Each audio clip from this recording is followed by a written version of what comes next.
Hello there. I'm Frames Janko. That's Roxy. That's my wife's dog and frequent collaborator. Now, like many of you, I'm a fan of the Terminator movies.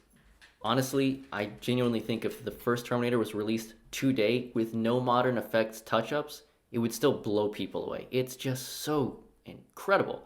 In fact, I'm such a big fan. I have several art books, usually not even from the good Terminators. However, oh, something fell out of it. Huh. Oh my god. One for this. This one actually, one of these came from a library, actually. The Iowa City Public Library. So if you're from Iowa City, sorry that your library closed down or whatever gave me this.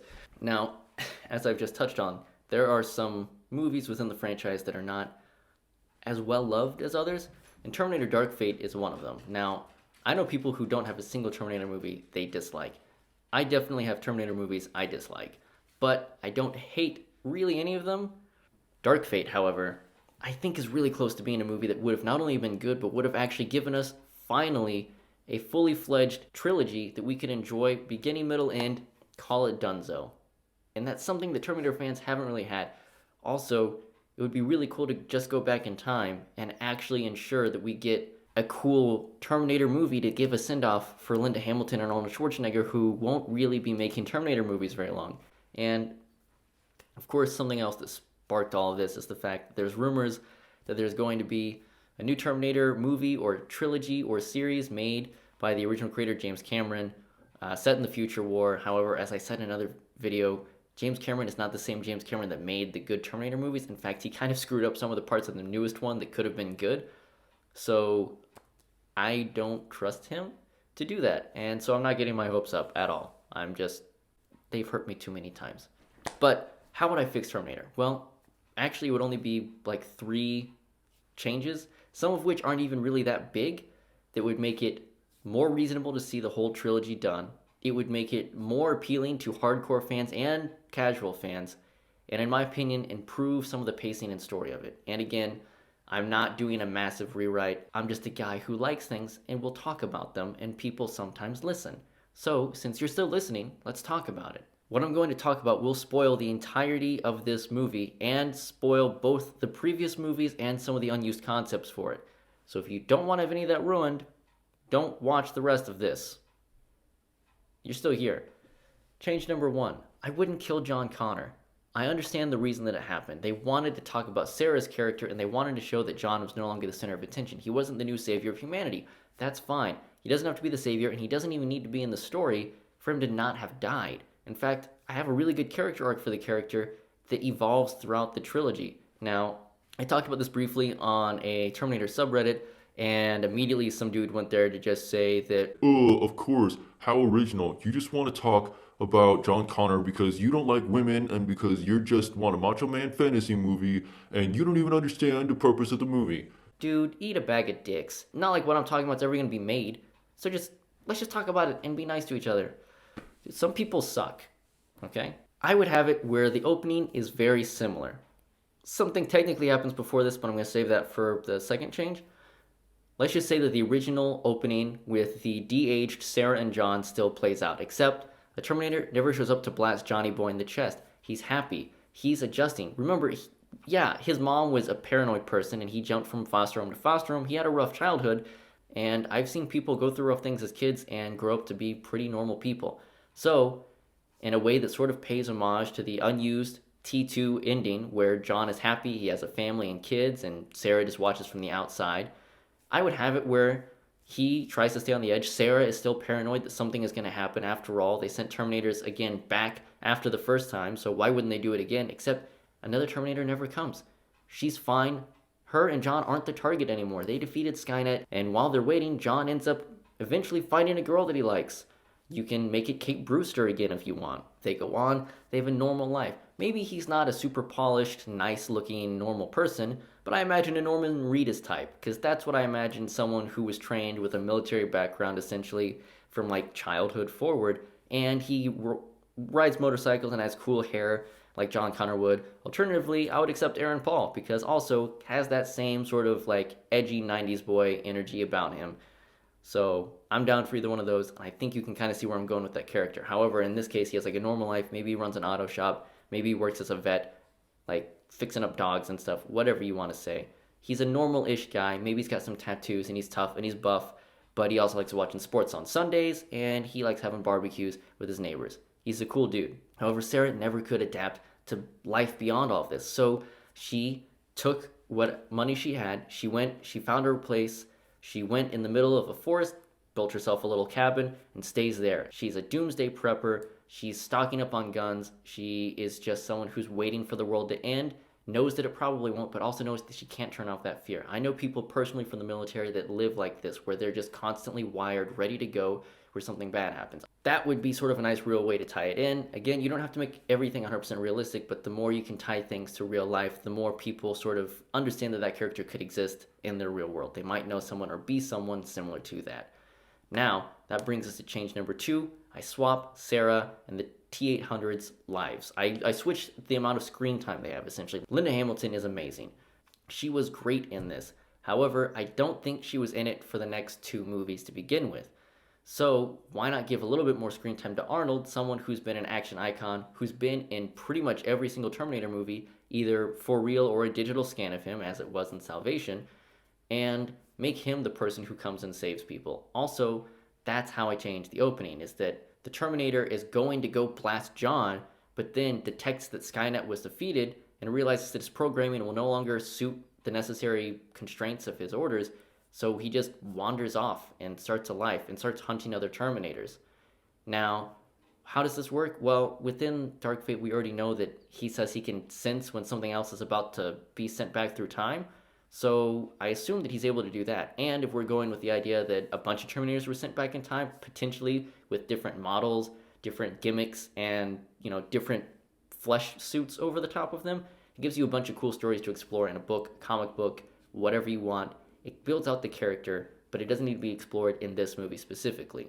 But it does cool world building, and I'm always a big fan of that.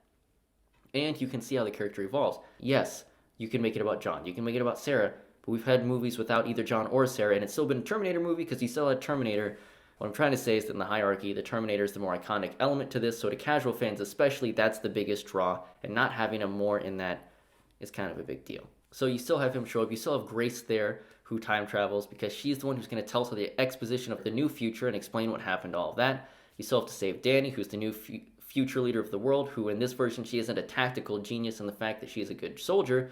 She's a decent soldier who just knows how to bring the warring factions of humanity back together. Moving forward to change number 3, I also swap the fates of who lives and who dies in the final climax. I love most of what happens, but if this version of the Terminator didn't kill John, he doesn't have a reason to sacrifice himself, and I have a cool thing for him to do springboarding out of this story.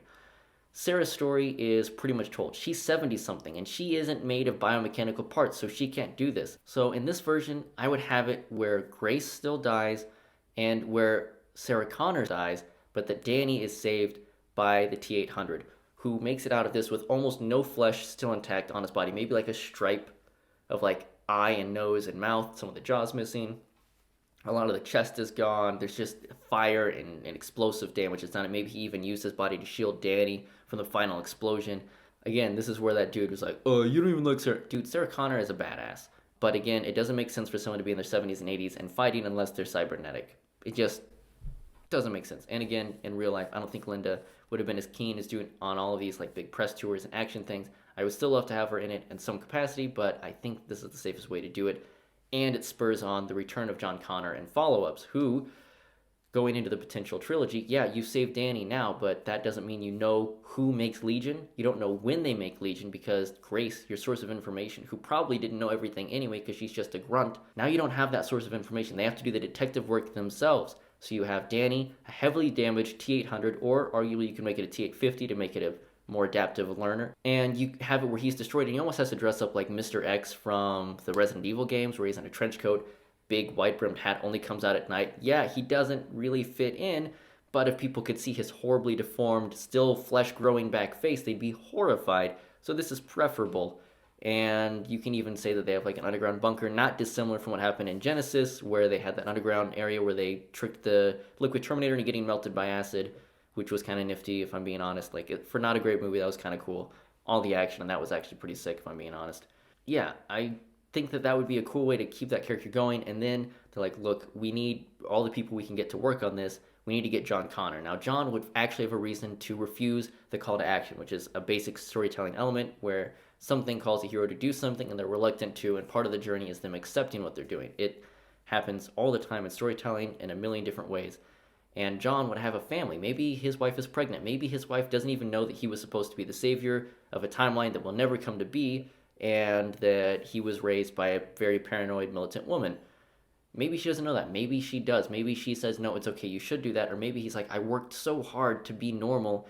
I really don't want to go back to being that other guy. Or he's scared of what going back to being that other guy will be. Maybe he won't be able to come back from it this time, either because he will die or because he just gets so into it that he would basically undo years of trying to be a normal fella again. And that's compelling storytelling. And again, with the right actor, you can really make that shine. And I do think most people throughout there, Aaron Paul and Norman Reedus, would kill it with both of those. And then, your second movie is all about figuring out who makes Legion, and you have some more time shenanigans.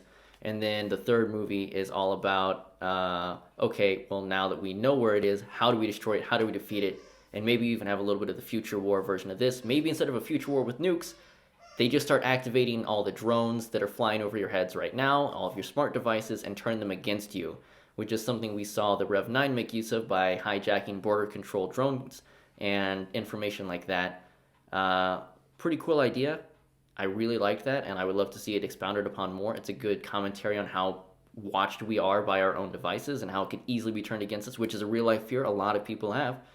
And when you tie it into real world things, it just makes things feel a lot more coherent. This would give us a full new story. It would tell us that we have a new savior of humanity. It would make things interesting. However, it doesn't invalidate what happened before. Other minor changes I would make that I don't count as big points, those are the big three. These are just like minor tweaks that I think would be intelligent. A, shrink down the budget, kill off some of those CGI heavy fight scenes and make it more intimate. I think the fight scene on the bridge is pretty cool. You don't really need to go much crazier than that. Just film it in real places and don't make it bananas. I think the end plane scene was cool, but we just saw a version of that in Genesis, so do something different. I would also say you try different camera angles. Don't just recreate what we saw in the previous movies. Do new things, because when it tried to do new things, it was cool. I really like the Rev 9. I didn't love the actress who played Danny. I thought her face was really cheesy and hammy. Also, I couldn't tell if she was supposed to be a child, but in the future, she was still like 4 foot tall. Having seen how big and small people fare in military stuff, running with body armor or a rucksack or your weapons or extra ammunition or anything you're loaded up with, it's not going to be a good time, and you're always going to be a couple steps behind someone else. And I know it's a personal bias from having seen real life tough men and women, but when a drama kid is just trying to be tough, sometimes it's really easy to tell. She did not read as tough ever. You could argue it's because she hasn't been through enough yet, but Sarah Connor was believable from the first scene she was in the original Terminator, and she was just a waitress at the time, going on a blind date. It doesn't have to be a tough Michelle Rodriguez type of person, but it should be someone who can act. And I like to think this person is very talented and very nice, but she just wasn't very good in this. That may not be her fault, but it was bad. So I just would not have her in it anymore. So yeah, those are the 3 changes I would make. They're not super major changes in my opinion. They're just minor tweaks about like 2 or 3 scenes, scaling something back, swapping a character from A to B, and changing like a final scene. That's not really crazy. And scaling things back makes it easier to recoup budgetary finances. You're not alienating fans with the early buzz about you killing John Connor, which could get more people to show up. And all of this leads to a better potential and the teaser of bringing an old John back into all of this. All these are things that would hype up old fans and casual fans alike to come and see the next movie, and the next movie, which would be a proper send-off. No more Terminators after that. You can tell Future War stories, you can tell alternate dimension stories in comics and video games, but no more John, no more Sarah, no more Arnold as the T-800. A final close for all of these iconic characters and for the new ones that you're introducing. I do actually think Tim Miller is really cool. I love a lot of the things that Blur Studios has done, especially the old cinematic trailers for video games that I loved when I was growing up. I think he's really competent, and I honestly think that James Cameron's intervention and all that really screwed it up. And if you want to know more about how James Cameron interfered, I go into that a little bit more in my video about how to redeem these franchises. It doesn't involve a rewrite of a pre-existing movie. It's all moving forward, things that studios might actually do. I'll leave the link to that below, where you can just go on my channel and click and find it and look at all the other videos I have, like how to make Star Wars Legends canon again. I have a bunch of videos. I do dumb things, and I record them, and you sometimes watch them. Thanks for that. Anyway, I've talked for far too long now. You've been an excellent audience. I've been an acceptable host. I love talking about science fiction stuff. I love Terminator. I love a lot of these great franchises. It's clear that other people do too.